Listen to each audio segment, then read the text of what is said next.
ভগবান জগন্নাথ দেবকে মন প্রাণ দিয়ে ডাকলে ভগবান জগন্নাথ দেব সকল ভক্তের ইচ্ছাই পূরণ করেন। তেমন একটি ঘটনা ঘটে মহেশের রথযাত্রায়। একদিন এক মা একমাত্র সন্তানকে নিয়ে মহেশের মেলায় যান। রথের মেলায় ছিল খুবই ভিড়। আনন্দের কোলাহলে হঠাৎ একমাত্র সন্তানটি হারিয়ে যায়। পাগলের মতো অনেক খোঁজাখুঁজি করেন। 3 দিন কেটে গেলেও কোথাও তিনি তার সন্তানকে ফিরে পেলেন না। তখন তিনি ছুটে যান ভগবান জগন্নাথ দেবের মন্দিরে।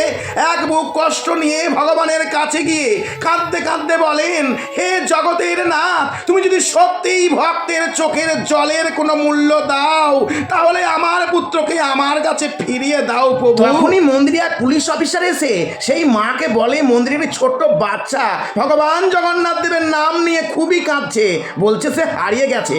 দেখুন তো এই বাচ্চাটি আপনার কিনা। চোখের জল মুছে ছুটতে ছুটতে যান তিনি সেই বাচ্চাটির কাছে। পুত্রকে ফিরে পেয়ে ভগবানকে বলেন, সত্যি প্রভু, আজ প্রমাণিত হলো মন প্রাণ দিয়ে তোমাকে ডাকলে তুমি সকল ভক্তকে কৃপা করো প্রভু। আর আপনি যদি ভগবান জগন্নাথ দেবকে সামান্যতম বিশ্বাস করেন, তাহলে ভগবানের এই ভিডিওটি প্রচুর শেয়ার করতে ভুলে যাবেন না। জয় জগন্নাথ।